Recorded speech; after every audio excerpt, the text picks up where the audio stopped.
Merhaba arkadaşlar, hoş geldiniz. Hepinizi sevgiyle selamlıyorum.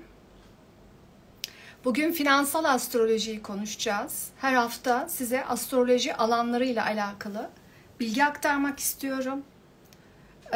Hayatınızda astroloji her anlamda, her branşta kullanmanız için bilgilendirmek istiyorum. Hoş geldin Emineciğim. Şimdi seni alacağım.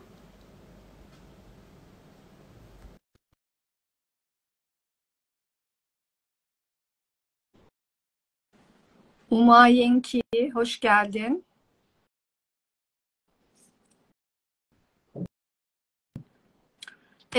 Evet, Emine de geldi. Merhaba. İyi Nasılsın? akşamlar İyi hocam. akşamlar. Bugün neredesin? Bugün Didim'den merhaba herkese. Evet, evet. Astrolife, hoş geldin. Bu arada arkadaşlar Astrolife zeytinyağı üretiyor. Güvenilir zeytinyağı üreticisi kendisi. Hem astrolog aynı zamanda. Ee, Yani tarım astrolojisi de var arkadaşlar. İlgilenenler için duyurayım. Eski zamanlarda ufak bir bilgi aktarımı olsun. Bakın tarım gökyüzüne göre yapılıyordu. Zamanın kalitesine göre tarım yapılıyordu. Ve Astrolife de bunları kullanan bir astrolog. Kendisine selamlar söylüyorum. Ben sayfasını severek takip ediyorum. O zaman biz de takibe alalım Astrolife'ı. Aynen. Alabilirsiniz. Benim hattım Didem'e galiba selamlar.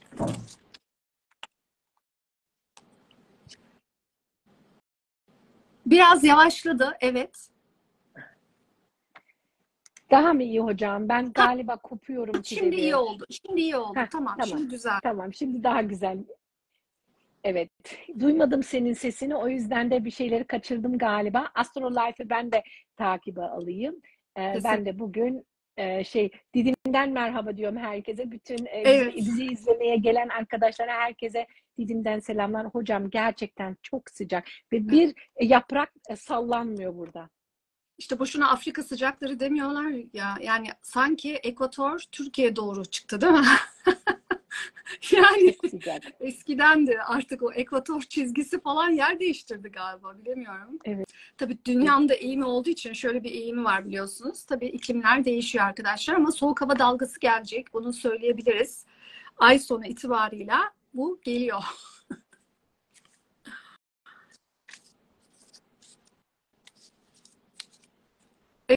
Evet Emine. Evet Sanırım hocam, ben galiba biraz kopuyorum, bilmiyorum. Ben şimdi 4G'ye geçtim. Kendi aha, hattımı kullanıyorum. Daha iyi olacağını ümit ederek niyet ediyorum ve aynen. programımızı açalım hocam. Bu Tamam. akşam finans astrolojiyi bize anlatacaksın. Fakat finans astroloji girmeden önce bu haftanın gezegen konumları, gezegenler ne yapıyor, onları bize anlatır mısın? Aynen öyle. Bu hafta arkadaşlar Balık burcunda bir dolunay var. Ve bu bir Satürnyen dolunay. Duyuyorsunuzdur zaten işte süper dolunay, mavi dolunay. Yani onun süper olması, dünyaya daha yakın bir dolunay olmasıyla alakalı. İşte daha ışığı görünür olacak. Onun dışında mavi dolunay olması da bu ay ikinci dolunayımız olması. Yani çok da ekstrem bir durum değil. Bu her zamanki bir dolunay. Ekstrem olmasının sebeplerinden biri aslında bence Satürnyen bir dolunay olması arkadaşlar.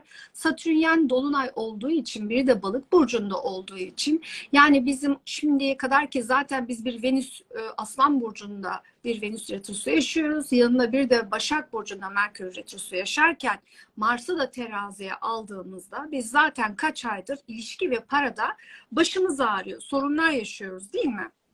Biz bu sorunları yaşarken bir de böyle bir balık burcu konsepti dolunay yaşıyoruz. İşte bu balık burcu konsepti dolunay da aslında Satürnyen dolunayda bize gündemlerle ilgili yüzleşmeler yaşatacak. Yani daha önceden bizim idare ettiğimiz, işte görmezden geldiğimiz, belki beklenti ve hayallere kapıldığımız, zaten bu retrolarda bir şeylerin ayyuka çıkması, önümüze düşmesi, başımızı ağrıtması, Satürn balıkta bizi gerçeklerle yüzleştirecek. Yani yüzümüzde patlayan gerçekler olacak. bazı hak, hukuk, adalet ya da o ilahi adalet sisteminin çalıştığı bir an olacak, dönem olacak, hatta 15 günlük bir dönemden bahsediyorum. Yani kimin kime haksızlık yaptığıyla ilgili belki çok öncesinden, belki şu anda, belki özel hayatınız, belki çalışma hayatınızda. Her neyse bu parayla ilgili olabilir, bakın işte dediğim gibi ilişkilerle ilgili olabilir. Tüm bunlarla alakalı hak edişleri göreceksiniz. İşte ödenen bedelleri göreceksiniz. Çünkü balık burcu ilahi konuları da anlatır. Yaradanla bağlantıyı anlatır. İnsanın kendini kurban ettiği, adadığı yeri anlatır. İşte bu yüzleşme onun gibi. Yani ben bu kişi için mi kendimi adadım? Ya da ben bu ilişki için mi? Ya da ben bu şirkette bu paraya mı çalıştım? Ya da bunca emeğim şirkette değerim bu muymuş gibi insanların kendine bu duyguyu hissettirdiği bir dolunay. Zaten retrolar sıkıntı yaratıyordu. Hı hı. Böyle bir durum ama güzel taraf, zaten biz ders almaya geldik okulumuza, değil mi? Dünya bir okuldu. Biz buraya ders almaya geldiysek güzel taraf yine şifalama diyorum. Yine bu dolunay aslında şifayı anlatıyor. Yani biz evet o yaşadığımız yüzleşmeyle, alacağımız öğretiyle yolumuza devam etmeliyiz. Yaradan'a teşekkür edip devam etmeliyiz. Demek ki ruhumuzun o deneyime ihtiyacı vardı ve biz bunu öğrendik. Yolumuza devam ediyoruz. Bu arada ben bir dakika şarjıma hemen bakmam gerekiyor.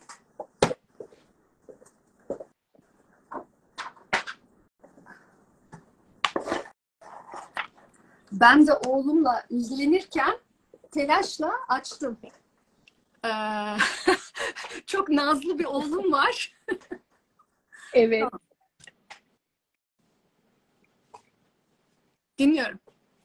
Evet hocam, şimdi finans astrolojisine gelirsek, orada o konuyla ilgili başlarsak, haritada hepimizin bir paraya bakışımız var, değil Aynen. mi? Onu nereden görebiliriz? Yani böyle benim haritaya baktığımda paraya ben nasıl bakıyorum diye görebiliyoruz. Tabii ki, aynen. Yani bizim aslında zaten doğum haritamız kader planımızdı. İşte kader planında hepimizin bir tekamülü vardı. Para da bunlardan biri, değil mi? Yani parada bazı insanlar para sınavı oluyor. Aslında herkesin para sınavı var. Bakın, parası olmayanın para sınavı yok. Parası olanın da para sınavı var. Yani paranın olması da bir sınav, olmaması da bir sınav. Çünkü size verilen bir nimeti, bir gücü nasıl kullanacaksınız da bir sınav. O nedenle hani o param yok, vah vah işte param var, o çok güzel. Yani öyle değil. Olaya biraz bakış açımızı değiştirmemiz gerekiyor. Aslında bizim parayla ilişkimiz haritalarda çok alandan belli oluyor. Örneğin aylık maaşımız Venüs anlatır. İşte yüksek gelen paraları Jüpiter anlatır. Gündelik harcamalarımız, ihtiyaçlarımızı maddi olarak Ay anlatır gibi. Aslında pek çok gezegen haritamızda parayla ilgili ilişkilerimizi, konumuzu, gündemimizi anlatıyor. Tabii bunların bulunduğu burç, aldığı açılar ve ev konularına göre bu değişiyor. Bu arada herkesin haritasında arkadaşlar bir tane meslek yok ya da bir konuda para kazanmak yok. Pek çok alandan para kazanma, pek çok alanla alakalı meslek edinme var. Sadece burada külli iradenin içerisinde cüzi iradeyle seçimleri biz yapıyoruz. Tek fark bu yani. O nedenle hani bulunduğunuz yerde mutsuzsanız oraya da kilitlenmemişsiniz. Aslında bağlı da değilsiniz. İşte burada danışmanlıklar, senin söylediğin gibi o kadar çok şey görüyoruz ki o kadar önemli oluyor. Yani siz belki ufkunuz açılacak, alacağınız o danışmanlıkta daha farklı bakacaksınız. O nedenle hani bizim işte işte sen illa öğretmen olacaksın, haritanda ya tamam öğretmenlik yapıyor ama mutsuz. Ama başka alanlar da var meslek olarak, para kazanma olarak gibi bakabiliriz. Hocam, benim haritamda hani bu para göstergesi kötü bir konumdaysa ben bunu nasıl şifalandırabilirim? Evet, şimdi bu parayla alakalı bir kere bizim ilişkimizi düzenlememiz lazım. Geçen hafta ilişkileri konuştuk. Şimdi orada bir kısım yine para işin içindeydi. Yani parayla ilgili önce bir ilişki kurmam lazım. Nasıl bir ilişki kurmam lazım? Bir kere parayla pozitif bir ilişki kurmam lazım. Yani o para benim sevdiğim bir enstrüman olmalı. Ona kötü kaka ulaşılması çok zor. İşte aslanın midesinde gitti kuyruğuna falan, işte o hani atalardan gelen blokajlar var ya parayla alakalı. Bir kere onlar yanlış. Onlardan geçmemiz lazım. Biz parayı ne kadar seversek, ne kadar parayı istersek ve o paranın bize ne kadar kolay aktığını imgelersek ve kendi kişisel bereketimize bakarsak, ki etraftaki enflasyon ve fiyat artışlarından hariç, bakın, aynı parayı alan iki kişinin bereketleri farklıdır. Siz kendi bireysel bereketinize odaklanın. Bu da yine sizin enerjinizle alakalıdır. Siz enerjinize blokajlar koyarsınız, zaten bereketiniz kalmaz, değil mi? Yani buradaki o bakış açımızı önce değiştirmemiz lazım. Bir de şimdi yine ilişkilere geleceğim. Örneğin babayla ilişkinizi düzenlemeniz lazım. Para babayla ilgili ilişkidir. Anne sevgiyle ilgili ilişkidir. Babanızın sizi üzmesi, işte babanızla karmik işte deneyimler, planlarınızın olması, ruhsal yolculukta bazı zorluklarınızın olması, işte belki babanızla kavga ediyorsunuz, belki yüzleşmiyorsunuz, işte gibi pek çok senaryo söyleyebilirim burada. Pek çok şey anlatabilirim yani. En güzeli ne yapacağız? Geçen hafta konuştuk bunu. Babanızla konuşamazsanız eğer, babanızla, çünkü bazı babalar konuşulmuyor. Ama konuşabilirseniz ne kadar güzel. Konuşamıyorsanız da arkadaşlar babanızı karşınıza alacaksınız, imgeleyeceksiniz. Ona size öğrettiği her şey için teşekkür edeceksiniz. Bana öğrettikleri için teşekkür ederim baba. Senin sayende bugünkü insan oldum. Ben aldığım bilgileri cebime koyuyorum ve yoluma devam ediyorum diyeceksiniz. Bunu dedikten sonra babanızın sizin hayatınızda yarattığı tüm zorlukları siz teşekkürle kabul ettikten sonra sistemde bolluk, bereket enerjisi aktif oluyor, inanın. Çünkü siz orada blokajları gevşetiyorsunuz, blokajları çözüyorsunuz, blokajları şifalamaya başladığınız an işte o an. Ve bu arada anne ve babayla bağ kesme çalışması yapamıyoruz arkadaşlar. Çünkü anne baba bizim için kan bağımız ve bizi dünyaya getiren çok önemli yoldaşlarımız. Ama kardeşlerle ilgili yapabilirsiniz. Kardeşlerle ilgili dediğim gibi geçen hafta da karma ilişkileriniz olabilir. Kardeşler de hayatımızı zorlaştıran sınav ilişkileri olabilir. Anne babada da olabilir. Ama anne babayla alakalı bağ kesme yapamıyoruz arkadaşlar. Bu bilgi sizde olsun lütfen. Öyle bir şey girmenize gerek yok. Ruh eşleri, ruh ikizleriyle zaten yapamıyorduk. Şimdi babaya biz teşekkür ettikten sonra yolumuza devam edeceğiz. Parayla ilişkimizi düzelteceğiz. Çünkü bakın, vücudumuzun sağ tarafını sol beyin yönetiyor. Ve sağ taraf alandır, değil mi? Sol beyin yönetiyor. Sol beyin kalbe yakındır. Kalp, Güneş, Aslan Burcu babayı temsil eder. Sağ beyin sol beyin sağ tarafı yönetir. Ters söyledim. Sağ beyin sol tarafı yönetir. Evet. Orası da annedir arkadaşlar. Sevgiyle alakalı, ilişkilerle alakalıdır. Yani biz burada şimdi alan el sağ tarafı sol beyin yönetiyordu ya. Yani babayla ilgili konuları iyi yönetmemiz lazım. Para konusunda sıkıntı yaşıyorsanız babanızla olan ilişkinize bakın. Önce oraya dönün. Babanızın da babasıyla olan ilişkinize bakın. Yani bir kökte, ata karmalarında kökte ne var? Bu arada ata karmaları da çok çalışıyor bu bereket olaylarında. İşte senin ataların, geçmişlerin hak hukuk yemişse Allah ne diyor? Kul hakkıyla karşıma gelme diyor, değil mi? Bu tarz şeyler olmuşsa zaten sizin bereket, para akışı, bu tarz blokajlar yaşamanız olasıdır. İşte bu konularda şifalamak gerekiyor arkadaşlar. Şifalama teknikleri var. Bu arada biz şifa ile de ilgili Emine ile de program yapacağız. Şifa ile de ilgili bir detaylı anlatım yapacağız. İşte mesela regresyon, bilinçaltı şifalama yapabiliriz. Aile diziliminde zaten yapılabiliyor. Alfa biyoenerji ile manevi açılımlar yapabiliyoruz. Bakın orada da yine hem çakraları, bu arada çakralarınızın tıkalı olması, ki kapanmaz onlar. Geçici tıkalı arkadaşlar, bizim bu duygusal durumlarımızdan kaynaklı gün içinde de olabiliyor. Bunları açmamız, işte bunları düzene koymamız, ki kök çakra yine maddi konuları da anlatıyor bu arada, değil mi? Köklenmekle ilgili maddi konular, köklenmek, değerler arkadaşlar. Bunlarla alakalı hem auranızı düzenlenmesi, işte hem çakraların açılması vesaire, hem manevi açılımlar biyoenerjiyle de sağlayabiliyoruz. Bu tarz şifalama var. Eksik anlattığım bir şey var mı acaba diye bakıyorum. Bu arada mesela parayla ilgili ilişkiler dedik ya. Paraya bakış açımızı düzenledik. Peki eşinizle ortak bir yatırıma girecek misiniz? Ya da bir arkadaşınızla ortak kripto alacaksınız. Ya da bir annenizle ortak bir ev alıyorsunuz.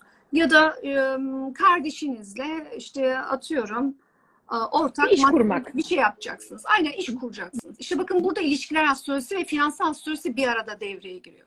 Yani size şans veren insanlarla yatırım yapmanız lazım. Örneğin 2 kişi kripto aldı.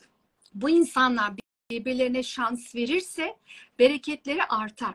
Şans vermezlerse birbirlerinin bereketini kaçırır. Örneğin ben çok şanslı bir insanım. Teşekkür ediyorum Yaradanıma, bir yay burcu olarak. Jüpiter'im benim yayda arkadaşlar ve şans noktam da terazide. Ve ben hakikaten çok şanslı bir insanım. Mesela işte sayısal, loto, işte şans oyunları, mesela çok iyi zar atarım vesaire. Hatta loto da tutturmuş bir insanım. Bu konularda gerçekten şanslıyım. Çocukluğumdan beri şanslı olduğumu bilincinde bir insanım. Ama benim şimdi kendi haritama uygun, benim şansımı bloke edecek bir insanla ortak bir yatırıma girmemem lazım. Mesela ben bunlara çok dikkat ediyorum. Örneğin kızımla benim maddi konularda şansım birbirini destekliyor. Bu arada Emine, senle ikimiz de birbirimize şans veriyoruz. Senin Jüpiter'in de benim Güneş'le kavuşumda ikimiz de birbirimize finansal anlamda ya da diğer anlamlarda şans, bolluk, bereket verebiliyoruz. Yani sizin istediğiniz kadar yakınınız olsun arkadaşlar. Yaptığınız yatırımlarda sizin, o kişinin size şans getirmesi çok önemli. Örneğin benim dedim ya, Jüpiter'im yayda, şans noktam terazide. Yani ben ateş grubu ve hava grubu insanlara şans getiririm. Yani bu eğitimlerde de böyle. Özel ilişkiler, işte finansal ilişkiler, tüm ilişkilerde de öyle. Hani derler ya, işte çocuğum oldu, ev aldım. Onun gibi düşünün. İşte evlendim, şuyum oldu. Çünkü neden? O kişi o kişiye şans getirmiş. Bunu böyle görmeniz lazım. Bir de şöyle oluyor arkadaşlar. Hayatınızda bir kişi oluyor. O kişi sayesinde rızkınız artıyor. Sonra hayatınızdan o kişi gittiği zaman rızkınız azalıyor. Buradan da anlayabilirsiniz. Yani kişiler aslında bize rızk getiriyor. Yani şans getiriyor. Aslında bazen de getirmiyor olabiliyorlar. Hatta daha da kötü olabiliyoruz. Evet hocam. Bizleri hep böyle %90 hep ilişkiyle ilgili, evlenecek miyim, ondan geleceğim var mı diye soranlar var. Fakat finans astrolojisi de bunun kadar önemli. Şimdi bir danışmanlığa gelen birisi, sen nasıl bir danışmanlık veriyorsun? Nelere de bakıyorsun? Biraz içerik verebilir misin? Aynen. Şimdi ben bireysel finansal danışmanlık veriyorum. Bir de kurumsal veriyorum. Şirketlere veriyorum. Önce şirketleri anlatayım. Şirketleri arkadaşlar ne zaman, hangi tarihte, firmanın bu arada doğum haritasını çıkarıyorum tabii ki. Hangi tarihlerde nasıl yatırımlar yapmak istedikleriyle alakalı, firmanın istekleriyle alakalı mutabak sağlıyorum. Ona göre tarihler buluyorum. İşte hangi tarihlerde eleman alacak, işte ne zaman hangi hamleyi yapacak, iş akışı ile ilgili ona güzel zaman kalitesi bulmaya çalışıyorum. Yatırımlarda parasını nasıl değerlendirmesiyle ilgili bana portföyle gelmesi lazım. Aslında bu bireysel danışmanlıkta da, kurumsal danışmanlıkta da aslında astrologlar arkadaşlar gelen hisse senetlerini ya da gelen kripto bilgilerini alıp araştırırlar. Çünkü burada ben 2 maddeye bakmak zorundayım. Örneğin geldi, diyor ki firma, ben Ethereum'a yatırım yapacağım. İşte şu kadar para yatıracağım diyor. Şimdi firmanın haritasının Ethereum haritasıyla birlikte uyumuna bakarım. Yani o firma Ethereum'dan para kazanacak mı? Hani hakikaten oradan ona fırsat ve şans gelecek mi? Beklentisini karşılayacak mı? Bu arada firma Ethereum'u araştırıp bana gelmeli. Ethereum'u ben araştırmıyorum. Ben aradayım. Ben gökyüzüyle müşteri ve yatırım araçlarını, hangi enstrümanları istiyorsa onları araştırıyorum. Tamam. Yani firma ilk araştırmasını yapıyor. Firmanın yaptığı ilk araştırmasının üstüne ben gökyüzü bilgisiyle kombinliyorum konuyu. Ve sonra firmanın hangi tarihlerde gireceğini, işte Ethereum'a hangi tarihlerde çıkacağını, hangi tarihlerin riskli olduğunu, hangi aralıklarda beklemesinin daha doğru olduğunu gibi hangi enstrümansa bu, işte Ethereum diye salladım. İşte borsa falan neyse bu arkadaşlar, ya da bir mal alıyor, gayrimenkul alıyor vesaire. Bunları o şekilde bilgilendirme yapıyoruz. Önemli tarihleri veriyoruz. Tabii dediğim gibi personel alımından tutun, başka ihtiyaçlara kadar zamanın kalitesini, özellikle doğru zaman seçimlerinde de firmalara yardımcı oluyoruz. Hocam, o zaman bir şirket var diyelim. Bunlar şimdi bir miktar ofis tutacaklar veya değiştirecekler. Satın mı alayım, kiraya mı gireyim diye bir cevapla sana gelebilirler, değil mi? Kesinlikle. Aynen. Aynen. Ve ne zaman yapayım? Değil mi? Evet. Ya da ben, bu benim için geçici mi, kalıcı mı? Ben ona göre bakacağım. Bu senin için geçici bir yer mi, mekan mı, kalıcı mekan mı? Ona göre seçerim. gibi gibi neye ihtiyacımız varsa ona göre zamanın kalitesini bulmamız gerekiyor. Bu arada zamanın kalitesiyle de alakalı, yani seçim astrolojisiyle de ilgili bir program yapacağız arkadaşlar. Bireysel danışmanlıklarda da yine bana kişi işte elimde şu kadar yatırımım var, şu enstrümanlar ilgimi çekiyor. Bunların hangileriyle alakalı istediğim kar marjını elde ederim der. Şimdi ben bu arada bireyselde özellikle ne yaparım arkadaşlar? Her zaman olduğu gibi bir finansal danışmansanız ne yaparsınız? Müşterinin davranışını anlamaya çalışırsınız. İşte agresif mi, pasif mi gibi. Neden? Çünkü çok hırslıysa, çok kazanmak istiyorsa riskini çok alabilir. İşte çok temkinli hareket ediyorsa az riskli isteyebilir. Ona göre ona o tarih seçimlerini yapmaya çalışırım. Çünkü mesela çok riske girmeyen biri riskli tarihleri istemez benden, değil mi? Hani çünkü bakın yatırımlarda arkadaşlar her zaman win-win-win yok, değil mi? Kazan kazan kaybet, kazan kazan kaybet gibi bir sistem var. Yani her zaman kazanmıyorsun zaten. Yani arada kayıp da gerekiyor. Yani sistemde böyle bir denge var zaten. Yani gökyüzü, dünya, değil mi? Hani paranın da böyle bir dengesi var zaten. Yani baktığımızda bu şekil gidiyor. Bu arada finansal şifalamalarda esmaları da kullanabiliriz. Hemen esmaları da vermek istiyorum bu arada. Ya Rezzak ya Fettah bol bol lütfen çeksinler, tamam mı? Günde 1000 tane oturdukları yerden çekmelerini rica ederim. Güzel olur, yani iyi olur. Çünkü neden?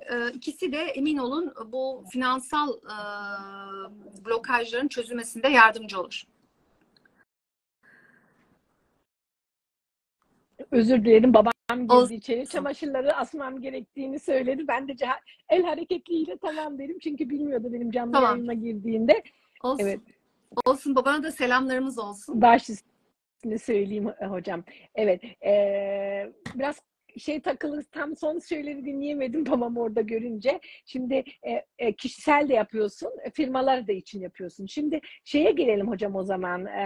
Finans astroloji eğitimi de veriyorsun. Bunları sen sadece danışmanlık vermiyorsun. Bu bildiğin güzel bilgileri de eğitimde öğrencilere de aktarıyorsun. Evet, biraz da oradan bir bilgi tabii tabii, çok severek aktarıyorum. Ben zaten emekli bir bankacıyım arkadaşlar. Uzun süre bankada çalıştığım için, yani ekonomiye ve para olayına da çok uzak bir insan olmadığım için yine tabii ki finansal astrolojide ilgimi çeken alanlardan oldu. Başka alanlar da çok ilgimi çekiyor. Daha sonra onları da size anlatacağım inşallah. Şimdi astroloji, finansal astroloji eğitimlerimde haritaya para olarak ya da para kazanma olarak, meslek olarak, kariyer olarak inceliyoruz. Sadece finansal olarak analiz ediyoruz.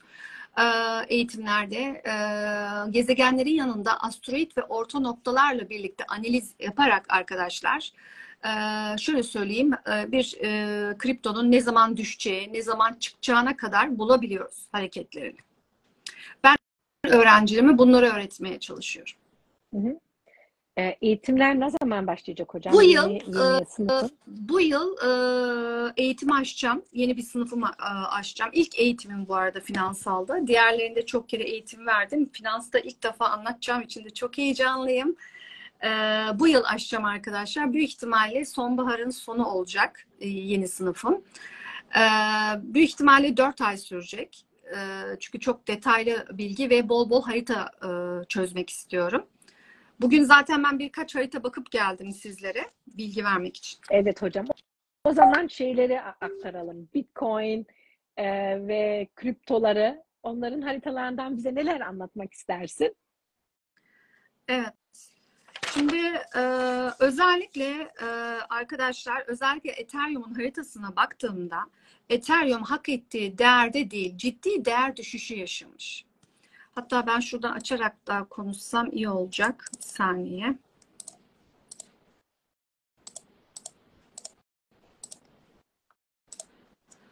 Bu Venüs retrosu aslında Ethereum'un değerini etkilemiş arkadaşlar. Ve Ethereum hak ettiği değerin altında. Dolayısıyla müşteriler korku ve panikle satmaya başlamış galiba. Zaten böyle bu satışlar da değerini düşürüyor. Bu arada özellikle finansal piyasalarda hani ayı piyasası ve boğa piyasası ayrımı var ya. Bu piyasa ayrımlarında özellikle kriptonun 7/24 çalışması ve herkesin cep telefonu elinde olan herkesin piyasaya girip işte para kazanacağını sanmasıyla enteresan bir piyasa var. Yani bir borsaya benzemiyor arkadaşlar. Mesela borsada daha tutarlı olabiliyorsunuz gökyüzü olarak. Astroloji borsada %100 tık tık çalışıyor. Kriptoda da çalışıyor ama kripto çok enteresan bir piyasa, onu söyleyeyim. Şimdi buradaki ayı piyasasında halbuki beklemede kalmaları gerekirken, pardon, boğa piyasasında arkadaşlar fiyatlar çok yükseldiği için boğa piyasasında mal almaya başlıyorlar. Kripto almaya başlıyorlar. Halbuki ayı piyasasında alacaksın. Her zaman krizler fırsattır. Mesela şu anda mümkün olduğu kadar kripto almaya çalışın. Neden? 2024 Nisan'da Jüpiter-Uranüs kavuşumu elektronik paralarda büyük fiyat artışını verecek. Yani büyük bir rakam bekliyoruz orada. Güzel, büyük bir çıkış bekliyoruz. Elinizde varsa kripto, kısa küçük kar marjıyla al sat yap, okey. Ama yıl sonuna kadar alabildiğin kadar kripto al. Neden? Çünkü dediğim gibi Uranüs, teknoloji, Jüpiter, büyüteç, teknoloji ile ilgili boğada para, teknolojiyle alakalı parada bir büyük konu var. Yani büyüteç bir durum var. Yani çok iyi getirisi olacak.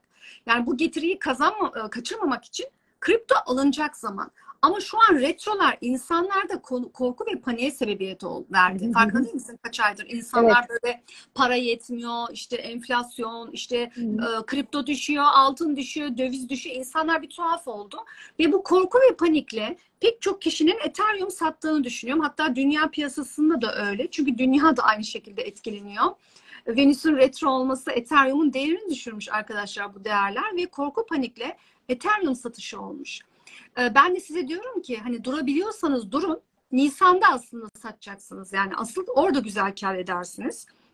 Bu arada Bitcoin'de yine müşteri beklentisini karşılamamış haritasında. Altın her zaman Venüs retrolarında düşer. Altın Eylül'ün sonu itibariyle toparlanmaya başlayacak ve altın tekrar çıkmaya devam edecek arkadaşlar.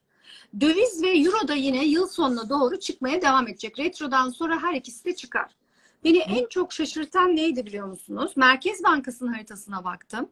Merkez Bankası'nın haritası çok şok ediciydi. Zaten bu %25 baz faiz arttırımı bir şok yaratmıştı piyasada. Ama emin olun önümüzdeki bu retrolarda daha da şok edici konular göreceğiz Merkez Bankası'yla. Önümüzdeki dönemde Merkez Bankası'nınla alakalı bazı sırların ortaya çıkacağını düşünüyorum.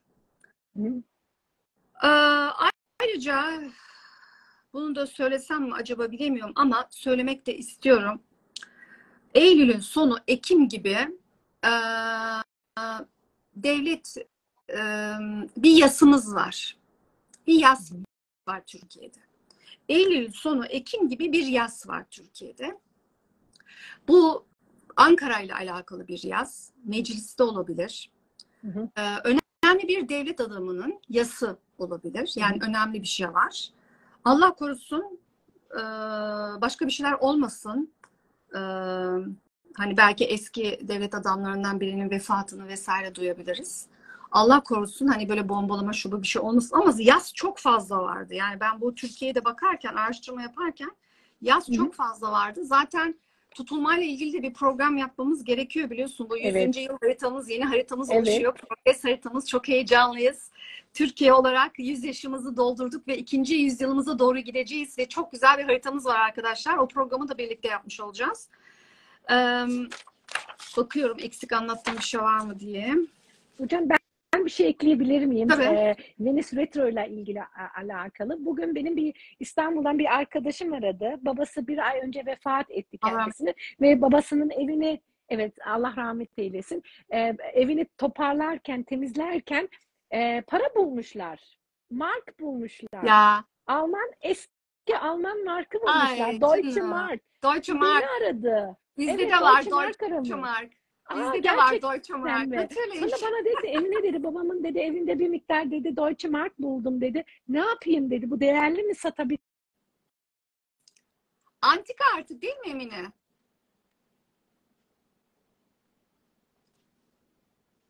bir daha tatile geldiğimde, ama gerçekten çok heyecanlandık da hani retroda eski para ortaya çıkıyor. Evet. Diyorum ki Alman marka artık herhalde şey oldu. Antika gibi bir şey oldu değil mi? Yani kaç yıl oldu Evet. sonuçta? 2002 yılında hocam. Yani bir 21 senedir hani o euroya geçtik. Tabii ki, tabii ki. Bu arada arkadaşlar piyasanın ne kadar çok fazla spekülasyonlar olduğunu da unutmuyoruz. Tamam mı? Zaten biz önümüzü göremiyoruz. Dediğim gibi mümkün olduğu kadar elinizdeki değerleri satmayın. Şu an satmayın. Mümkün olduğu kadar beklemede kalın. Hatta alabiliyorsanız elektronik para alın.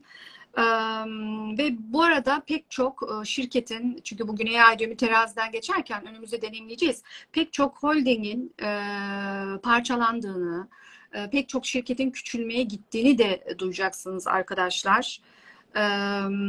Özellikle hangi hisse senetleri kar getirir derseniz tabii ki savaşla alakalı konular.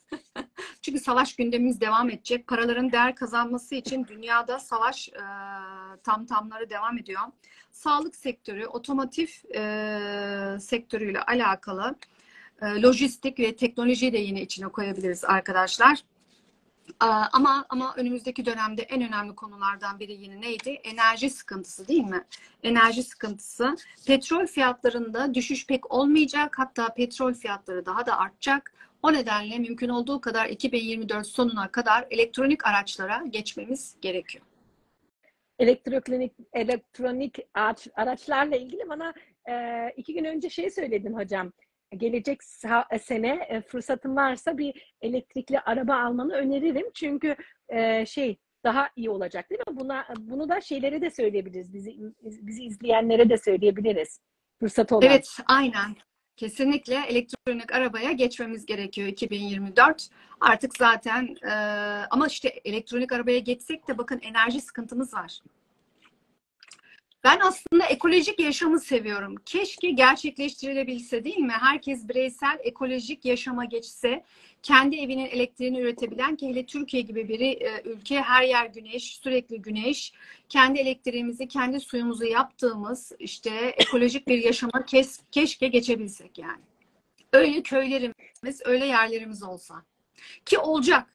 Çünkü bizi sistem oraya götürüyor. Plutokova. Evet hocam, gelecekte daha böyle teknik de bu güneş panellerine veya rüzgar güllerine deniyor galiba Türkçe'de, ona gidiyor. Ben bunu Türkiye'de çok Aynen. gördüm. Evet, evet, o var. Güneş enerjisi de çok var ama yeterli değil. Ben Yani mesela kaldım. onların daha çok elektrik üretimine geçmesi lazım. Yani daha çok elektrik üretmeleri gerekiyor. O anlamda sıkıntılarımız var. İşte üç bir tarafımız deniz. Onu da güzel kullanamıyoruz. Aslında bizim çok eksiğimiz var. Türkiye'nin haritasına baktığımızda arkadaşlar, Türkiye'nin kurtuluşu yer altından aslında, biliyor musunuz? Yani akrebi yeraltı olarak kullanırsak biz çok iyi yerlere geleceğiz. Yani madenler ülkemiz için çok önemli. İşte önümüzdeki süreçte bu Kova Pluto aslında o gündemleri de getirecek bize. Bakın yani o 100 yıllık haritayı anlatıyorum. Onu konuşacağız detaylı. İşte orada yeraltı ile de ilgili çok ciddi gündemlerimiz olacak. Çünkü gerçekten Türkiye'nin daha güçlü ve sıkıntılarından kurtulması, daha kendine halk olarak özellikle çeki düzen vermiş, uyanmış, yüksek bilince sahip olmuş bir halk olabilmesi için 8. evi çok iyi kullanması gerekiyor Plüto oradan geçerken. Çünkü bir akrep ülkesiyiz. Hocam şimdi merak ediyorum. Şimdi aklıma geldi. Türk haritasına baktığımızda Türk halkın paraya bakış açısı nasıl? Bir de biz parayı nasıl harcıyoruz? Parayı nasıl biriktiriyoruz? Böyle bir şeyimiz var mı, biriktirme güdümüz? Ya zaten Türk halkı şu anda zaten Türk halkının parası alanında Venüs retro, biliyor musun? Hı hı. Yani 2. evimizde Venüs retro yapıyor. Dolayısıyla parayla alakalı ciddi başımız ağrıyor. Ama bu arada Uranüs de retro olacak. Hani 6 gezegen retro, bir de Chiron retro, 7 tane retromuz var ya. İşte bu retrolar aslında hem hizmet alanında hem parayla ilgili alanda yeni düzenlemeler getirecek. Yani mesela işte bu Venüs Retro'nun halkın para alanında olması aslında halkın gelir kaynaklarıyla ilgili. İşte o hani zamlar, herkese aynı zam yapılmıyor, işte ne bileyim kademeler var, kademeler arası fark var vesaire. Bunların tekrar düzenlenmesiyle ilgili bir gündemi var. Bunlar yapılabilir büyük ihtimalle. Sonra bakıyoruz Merkür'de zaten yine hem muhalefet hem lider aksında bazı düzenlemeleri getiriyor. Demek ki bu meclise pek çok teklif gelecek. Zaten Uranüs de meclis alanında retro. Yani demek ki bir şeyler tekrar düzenlenecek. Yani bu retrolar hep düzenlemedir ya. Hı hı. Yani mecliste de Türkiye adına baktığımızda bazı düzenlemelerin olacağını da görüyoruz. Umarız hayrımıza olur. Bu arada emlak piyasasında da arkadaşlar 2024'ün sonunda düşüş bekliyoruz. Unutmayalım. Yani bu ev alımları, ev fiyatları da çok şişme zaten. Her şey olduğu gibi onlar da öyle. Başka anlatmadığım bir şey var mı diye bakıyorum. Evet.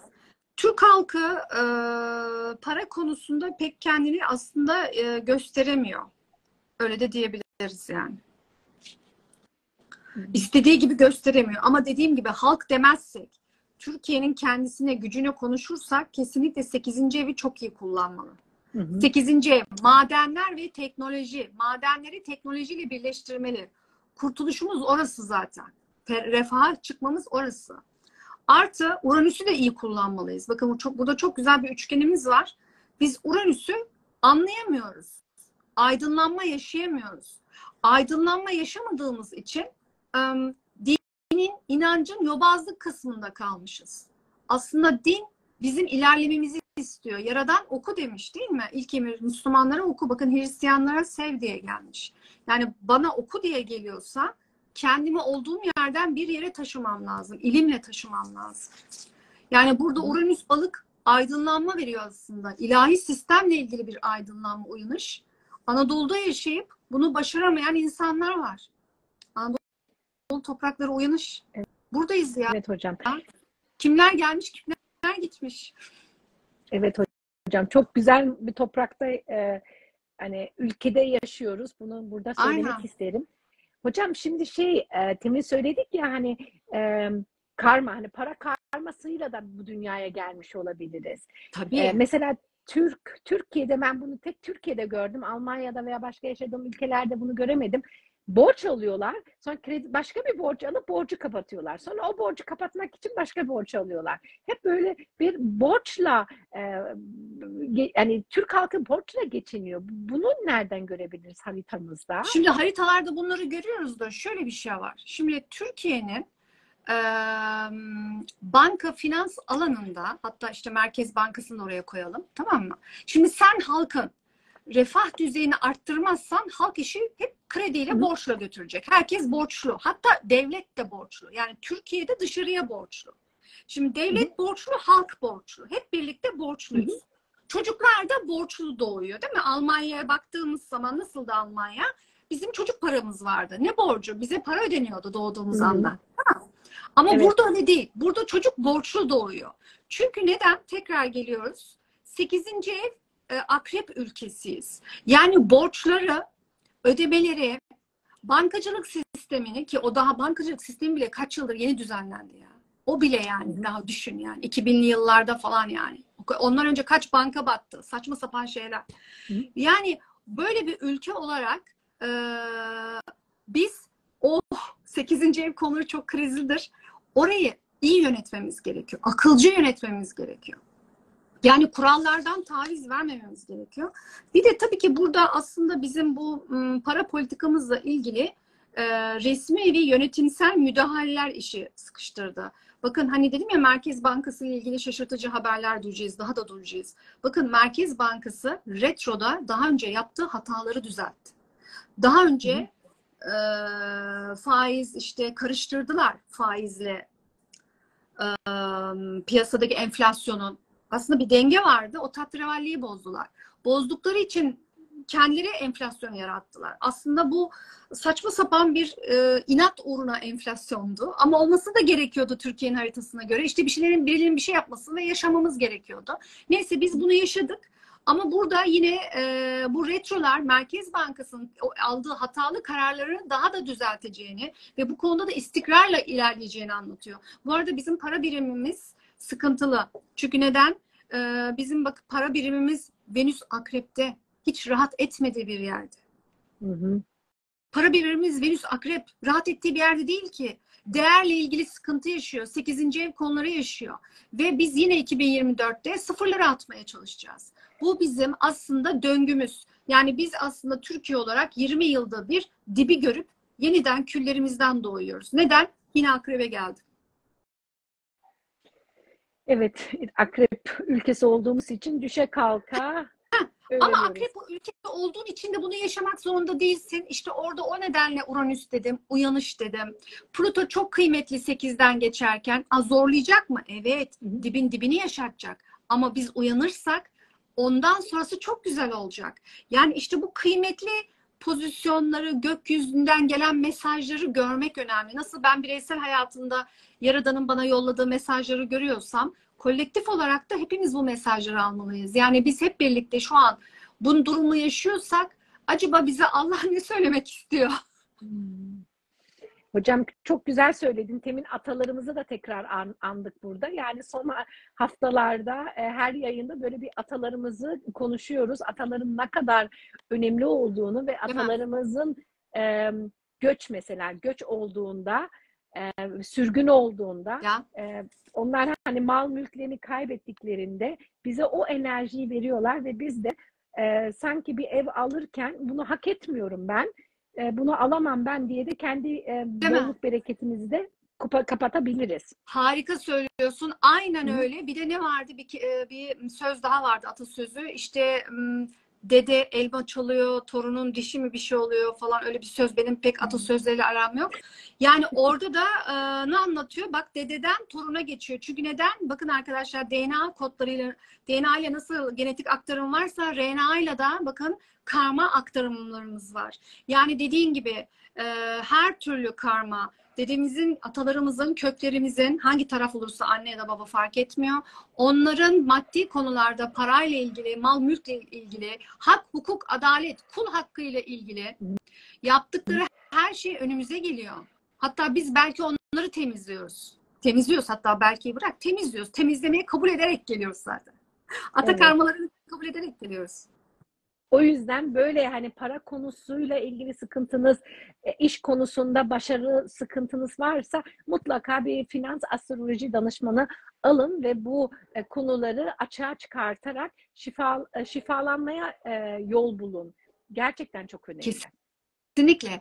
Zaten astroloji danışmanlığı almak, doğum haritası danışmanlığı almak, hangi alanda olursa olsun, bizim külli iradeyi, yani Yaradan'ın bizim üzerimizde bizim kader planımızı anlatıyor. İşte o kader planında biz kararlar veriyoruz arkadaşlar. Dedim ya az önce, hani bizim birkaç mesleğimiz olabilir, başka yerlerden para kazanabiliriz. Hani illa aynı o şu an yaptığınız iş olmayabilir gibi. Yani biz aslında çıkış yolunu bulmak üzerine hareket etmeliyiz. Mesela Emine, bak ben sana çok güzel bir şey anlatayım. Bu bizi dinleyenlere de örnek olsun. Ben Satürn transitini çok güzel kullanan bir insanım, hamdolsun. Çünkü neden? Astrolojiyi çözdüm. Astrolojiyi niçin çözdüm? Çünkü yaşam kalitemi arttırmak için. Bakın, ben niye bu ilme aşık bir insanım? Hayat kalitemi arttırmak istiyorum. Ben böyle burada başıboş, anlamsız yaşamak istemiyorum. Gelmişim madem, en kalitelisini yaşayayım diyorum. Şimdi Satürn'ü ben nasıl kullanıyorum? Satürn hangi evden geçiyorsa arkadaşlar, bakın, o evden size para kazanma imkanı veriyor. Ama o ev konularında seni çok yoruyor. Olsun, disiplinli bir şekilde çalışırsın, yorulursun.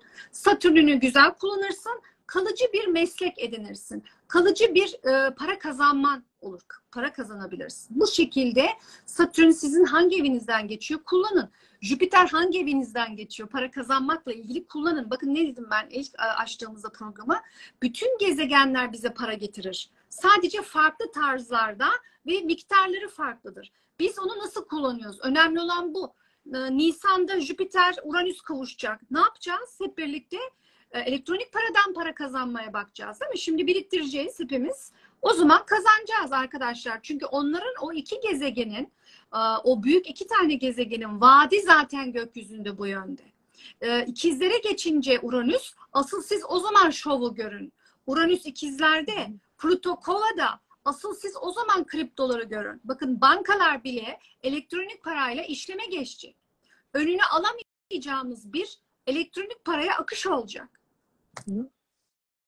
Hocam Satürn şu an balıktan geçiyor, seyrediyor ve benim 8. evimde ve şifa çalışmalarıyla, spiritüel konularıyla, derin konularla, belki de kriminal astroloji. Sen bana geçen de söyledin Emine, sen buradan ilerle, sen buradan yürü dedin. Belki oradan para kazanacağım çünkü balık, akrep yani 8. ev.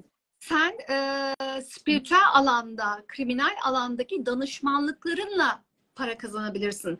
Neden 8. ev konularında Satürn senin başını ağrıtsın? Hayır, emeğini oraya akıt. Satürn'ü güzel kullan ve oradan da para kazan. Hepsi bu. Çok bu arada doğru. senin kripto yorumlarını Merastroloji Akademisi sayfamızda da paylaşacağız. Yorumlarını bekliyoruz. Tabii hocam.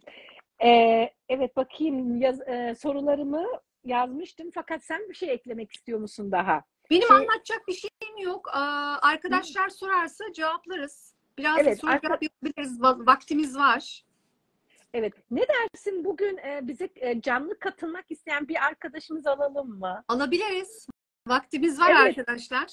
Evet, katılmak bizimle biraz küçük bir sohbet etmek isteyen arkadaşlar Meral hocama istek göndersin. Meral hocam da bizim canlı yayına alsın. Siz o zaman sorunuzu canlı sorun bize. Dilekçim, kripto paralar 2024 Nisan'da yükselecek. Evet, önceden bugün soru kimse sormadı önceden. Ben sadece senin ne kadar güzel tatlı olduğunu bugün Renda yazmış. Ev fiyatları 2024 sonunda düşecek ama bu aralar işte bu kiracı, ev falan filan emlakla ilgili yeni düzenlemeler getirirler retroda. Ama ev fiyatının düşmesi dediğim gibi 24'ün sonunu bulacak. Çünkü biz daha bu sıfırları atmakla ilgili de 2024'te bir şeyler yapacağız arkadaşlar. Daha önce yaptığımız gibi YTL olayı var ya, hatırlayanlar bilir. 2000 kaçtı hocam, hatırlıyor musun? 2006'ydı galiba. 2005, hatırlamıyorum. O zaman 2006 değildi ya. 2004 müydü? 5 miydi? Öyle bir şeydi. O zamanlarda evet. Evet arkadaşlar, canlı katılmak isteyen, cesareti olan izleyicimiz varsa istek gönderin. Bize canlı katılın. Bu arada bir şeyler daha anlatayım canlı katılan gelene kadar. 1800 yıllarda Gunn astrolojide döngüleri keşfetmiş ve borsayla ilgileniyor kendisi. Ve bu döngülerin sayesinde borsanın hatta finansal piyasanın, o zaman buğday falan filan, bunların da hep açık arttırma borsaları var ya, hani çiçek borsası gibi falan düşünün. Gunn bu döngüleri fark ettiğinde, astrolojideki gezegen döngülerine, kendisine küçük bir loca kurup bu locayla yatırımlar yapmaya başlamış. Güvenilir insanlarla bu işe girmiş. Bakın, haritalarına bakarak kendi haritasıyla güvenilir insanlarla kazan yapabilmek için bu tarz gezegen döngüleriyle kazanç elde etmeye çalışmış. Gunn teorileri var. Bütün finansal astrologlar da bilir zaten Gunn teorilerini. Ve ayrıca 1920'lerin başlarında da astrolog Adams da arkadaşlar New York borsasında yine astrolojiyi kullanarak gökyüzü hareketleriyle hisse senedinin normal hisse senedi analizi yapıyorlar. Bakın, o hani tavan olayını, o %10 çıkış iniş olayını yaptıktan sonra gökyüzüyle de doğrulatıp kombinleyerek yine tahminler yaparak Amerika'da 1920'lerde bakın New York borsasında çok tutulan analizleri varmış. Hocam, arkadaşımız sormuş. Bu aralar arazi satışı önerir misin? Emlak dediğim gibi hak ettiği şeyde değil ama arsadan hep kazanırsınız arkadaşlar. Aslında biliyor musunuz, emlaktan çok olay arsaya döndü. Yani bu Uranüs Boğa da, farkındaysanız eğer, zaten arsa fiyatlarını da arttırdı. Bu arada lütfen deprem konusunu da unutmayalım. Deprem gündemlerimiz devam ediyor. Haftaya biz astrokartografi programı yapacağız arkadaşlar. Astrokardografide depremleri de konuşacağız. Zaten depremleri içeren bir alan. Haftaya bu konuda var. Bir arkadaşımız şey sormuş. Borsalar daha fazla değer kazanır mı? Yani değişiyor. Şu an zaten retrodan pek şey değil ama retrolardan sonra tabii ki değer kazanacak hisseler değer kazanacak tabii ki. Ama Türkiye'deki borsayla kalkıp bir Londra, New York borsasını karşılaştıramayız yani. Evet, bir arkadaşımız daha yazmış. Türkiye'den Pardon, yazmamış. biliyorsunuz çok fazla yabancı sermaye gitti arkadaşlar. Tamam mı? Yani yabancı sermayenin gelmesi için ülke olarak yapmamız gereken çok şey var. Bakın biz çok geriye gittik. Her alanda. Evet. Evet arkadaşlar, sorunuz gelebilir. Soru gelmedi hocam, gelmiyor. Ben Evet, sorulara bakıyorum. finans ilgi çekmedi. Meral deyince akıllarına ilişkiler geliyor. Evet. Ama bundan sonra bol bol finans programıyla da çıkacağım arkadaşlar. Finansal yorumla da çıkacağım. Çünkü lütfen bakın bu retro özellikle bize hem ilişkiler hem parayla alakalı yeni düzenlemeler getirdiği için özellikle Türkiye'nin bu döneminde paraya çok önemsememiz gerekiyor. Parayla alakalı tüm ilişkimizi, yatırımlarımızı gökyüzünü dikkate alarak yapmamız gerekiyor. Evet. Hocam ben birkaç gündür Türkiye'deyim biliyorsun.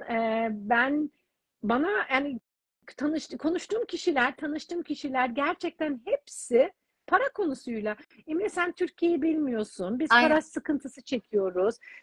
Bilmem bir arkadaşımla şey bile konuştum. Emeklilere zam gelmiyormuş. Yani bunlar bile Ama öyle. konuştum ben Sen de genelde. fiyatların farkındasındır. Gerçekten Türkiye'de yaşamakla dışarıdan gelmek arasında dağlar kadar fark var. Zaten gelir eşitsizliği var. Zaten ülkemizin durumu belliydi. Bu arada biri de Meral Astroloji ne diye sormuş. Bakın benim adım Meral. Soyadım Yankın arkadaşlar. Astrolojinin başına Meral'in ilk 3 harfini koydum. O yüzden Meral Astroloji yaptım. Kendimce özgün, benim enerjimle. Bu arada numerolojik olarak Meral Astroloji'nin rakamı da çok önemli, çok iyi. Benim adım 22, soyadım 11, toplam 33 yapıyor. Numeroloji olarak da olaylara bakıyorum. Numerolojiyi de es geçemeyiz arkadaşlar. Numeroloji de çok çok önemli. Dolar ve euro retrolardan sonra artacak. Altın Evet. da yine artacak. Yıl sonuna kadar her ne kadar baskılanmak istese de arkadaşlar bunlar artacak. Yine bir arkadaş emlakla fiyatları sormuş. Galiba sonradan katılan arkadaşlar buna. Hepsini sen anlattın. Dilerlerse programı baştan dinleyebilirler. Sen zaten kayıt edeceksin. Evet.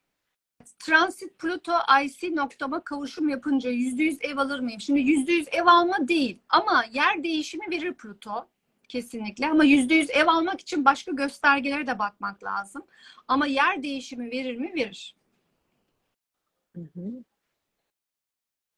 Emlak devam Yani düşüş edelim. daha çok yılın ikinci yarısı bekliyoruz konutlarda arkadaşlar. Yani biz bu hızla bakın şimdi biz 2024'e yine bir retro ile giriyoruz. Konu bitmiyor. Yani 2024'de Merkür Retrosu ile giriyoruz. Geçen yılda hem Venüs hem Merkür ile retro ile girdik ya. Yani Ocak ayı yine sıkıntılı. Yani 2024'ün ilk yarısı yine sıkıntılı arkadaşlar. Haftaya anlatacağım yani. Aynen 20, şimdi 23 bir fragmandı. 24, 23'ün devamı. Asıl konular. Yani bu diyor ki şimdi sen 23'te bir fragman izledin, filmi 24'e bıraktın diyor gökyüzü. Yani Evet. o nedenle yılın ikinci yarısı. İlk yarısı değil fiyatların düşmesi. Hocam Dilek Hanım sormuş Mavi Dolunay bize kötü mü gelecek, iyi mi gelecek? Sen bunu yayının başında söyledin. Anlat. Dilek Hanım Evet. yayını seyretsin. Muhammed güzel bir soru sormuş. Evet bak işte zaten danışmanlıkta bu Muhammed, bireysel danışmanlıkta. Yani senin haritan altından mı kazanır? Dolardan mı kazanır? Mesela örneğin benim haritam dolardan kazanan bir harita değil. Altın ya da euro daha iyi. Yani mesela bireysel haritamızın da önemli durumu var. Ama gökyüzü kalitesi de önemli. Yani ben ne zaman altını alayım? Şimdi ben hangi enstrümandan kar elde edebilirim? Ve o enstrümanı ne zaman almalıyım? Danışmanlık işte burada devreye giriyor. Bir arkadaşımız size şey sormuş hocam. Ben Koç burcuyum. Yükselenim ikizler, ev alacak mıyım diye. Bunu böyle kolayca cevap verebilir misin? Aynen. Yok veremeyiz. Yani şimdi dediğim gibi hani başka göstergelere bakmam lazım. IC hangi burç kesiyor? Yöneticisi nerede? İşte gibi etkilere bakmamız lazım. Evet, devam edelim. Neden mavi ay? Mavi anlattık. Evet, Bu ay ikinci dolunayımız. O yüzden mavi ay deniyor. Bu bir terim. evet, o yüzden yayını baştan izleyin arkadaşlar. Galiba sonradan katılan arkadaşlarsınız. O yüzden hocamız bunu başta hemen anlattı. Evet, bu arada benim YouTube kanalım var. YouTube kanalım Merastroloji yine. Sosyal medyada bütün hesaplarda Merastroloji olarak varım arkadaşlar. Meral Yankın olarak değil de Merastroloji Akademisi olarak devam ediyorum. Çünkü benim spiritüel bir okulum var. Yine okulumun eğitmenlerinden Emine ile birlikte bu programları yapmaya çalışıyoruz. YouTube kanalımda bu yayınları paylaşıyorum. Başka eğitici videolarım da var. Özellikle astroloji öğrenmek isteyenlerle alakalı videolar yayınlıyorum. Onlar da çok seviyor. Bu şekilde. Venüs 6. evde hangi yatırım aracı katkı olur? 6. evde Venüs çalışma hayatı. Mesela 6. evdeki Venüs kişisi kendi işini yapmak ister. Hizmet sektörünü sever. İşte kadınlarla ilgili mesleği sever ama kendi işini de yapmak ister. Tabii burada hani bulunduğu burç, açılar vesaire de çok önemli yani. Yatırım aracı 6. ev değil bu arada arkadaşlar. Bakın 5 ve 8 hisse senedi, kripto 5 ve 8. Aynı zamanda 5 ve 11'de yine şans oyunları vesaire, borsa falan o konularda çalışıyor. Tabii 1-7'yi de es geçemem. 2-8'i de es geçemem. Bakın finansal astroloji dediğimiz zaman göstergeler de değişiyor farkındaysanız. Evlerde değişiyor. Evet. Rica Hocam ederim. bir şey sormak istiyorum. Bir kişinin haritasında Venüs S veya retro pozisyonundaysa bu kişi o zaman hayatı boyunca para konusu mu yaşayacak veya ne yapabilir? Şimdi Bence. şöyle, hepimizin zaten dedik ya hani ruhumuzun okula geldik. Okul, dünya bir okul. Okulumuza geldik ve ruhumuzun ihtiyacına göre tekamül senaryolarımız var. Kişinin Venüs'ü retroysa, Merkür retro daha kolay da. İşte doğum haritasında Venüs'ü retro ya da Venüs'ü S. Kişi demek ki bu dünya planında ilişkiler ve para, ben mesleki olarak kullanıyorum da teknoloji, ama inanın telefonla geçirdiğiniz teknolojiyle alakalı bağınıza da dikkat edin. Bakın burada hep kullanılıyoruz. O nedenle bir kere bu konudaki dersimizi iyi öğrenmeliyiz. Her alacağımız dersi çok iyi çözümleyip ilerlemeliyiz. Tabii ki bir de işte esma okumak, şifalamakla alakalı, bunlarla da alakalı, bazı tekniklerle de alakalı destek alacağız. Yani biz bilinçaltımızda bu paraya bakışımızı şifalarsak istediği kadar Venüs S olsun. Yani ben zaten onu şifalamışım. Artı ilerletilmiş haritalar var. İlerletilmiş haritalarda Venüs'ünüz S'i hemen çıkmayabilir. Bazen çünkü çok uzun sürüyor onlar. Mesela 80-90 yıl sürüyor. İlk giriş S'i ise çıkmaz. Çıkış S'i ise çıkacak zaten. Bu sefer doğum haritanda eğer ilerletilmiş de çıkmıyorsa, ama Venüs'ün alacağı ilerletilmiş haritada güzel açılar olacak Emine. O ilerletilmişte alacağı güzel açılarla, destekleyici açılarla sistem toparlatacak ona, o kişiyi. Çünkü tekamül ediyor ya yolculukta. Evet. Mesela Jüpiter Venüs 120'liyi yakalayacak hayatının 35 yaşında progreste. Ne olacak? İstediği kadar Venüs S olsun. Jüpiter Venüs trinle ona orada güzel para gelecek. Anladın mı? Evet. Evet. Yani bu da Yaradan'ın bize lütuflarından yani. Yani biz kaldığımız yerde değiliz bakın. İlerliyoruz. Allah bize veriyor. Ama sınavlar da veriyor. Hediyeler de veriyor. Evet. Kolaylıkla hepimiz sınavımızı ve tekamülümüzü yaşamamız ve geçirmemiz niyetiyle hocam. Amin, amin. Hepimiz. Evet, bir arkadaşımız hocam sormuş. Numeroloji bahar kesim nasıl hesaplanır? Bilmem, cevap vermek ister misin? Çünkü astroloji konuşuyoruz. Evet. Arkadaşlar numeroloji şimdi o da bir alan, spiritüel alanlardan numeroloji ve çok önemli. Bakın numeroloji de yine danışmanlık şeklinde yapıyorlar. Yine numeroloji ile şifa yapıyorlar. Hakikaten numerolojide güvenilir insanlardan eğitim alabilirsiniz, danışmanlık alabilirsiniz. Bu konuda size yardımcı olabilirler. Ben numerolojide şu an o kadar çok astroloji zamanım alıyor ki, diğer teknikler zamanım alıyor ki, numerolojide ne danışmanlık inanın ne de eğitim veriyorum arkadaşlar. Ama bunu çok güzel yapanlar var. Kendini sadece numerolojiye adayanlar var. Onlardan yararlanabilirsiniz. Çok kaliteli hocalar var yani. Ama numerolojiyi de lütfen es geçmeyin. Bakın numeroloji derken burada çocuklarımıza koyacağımız isimler çok önemli. Yani o isim o kadar önemli ki. Bu arada ben haritalara göre esma çalışmaları yapıyorum. İsim esması buluyorum. Bunlarla ilgili danışmanlıklar veriyorum. Esmalar çok önemli bakın. Celali, Cemali, Kemali esmalar var. Bunlar Cemaliler bizim aslında okumamız gereken, yaşam kalitemizi arttırmamız gereken esmalar. Celali esmalar arkadaşlar bedelli esmalar ve sıkıntılıdır. Yani numeroloji de şifalama tekniklerinden biridir. Danışmanlık alabilirsiniz. O zaman hocam tekrarlayayım. Sen yayın başında Ya Rezzak ve Ya Fettah esmalarımızı Evet. istediğimiz kadar gün içinde çekmemizi önerdin. Sonradan katılan arkadaşlar duysun buradan da. Mümkün olduğu kadar biner, 1000 tane Rezzak, 1000 tane Fettah ya da ikisini biri de okuyabilirsiniz. Birisi Pluto için, birisi Satürn için. İkisi de bizim sınavlarımızdır, sınav gezegenleridir. Bakın ikisi de gökyüzünde çok fazla ciddi gündemler veriyor. Değil mi? Bak ay düğümleri Pluto, Satürn, retro. Yani o yüzden bunları okudukça hakikaten finansal anlamda da rahatlamalar olacak inanın.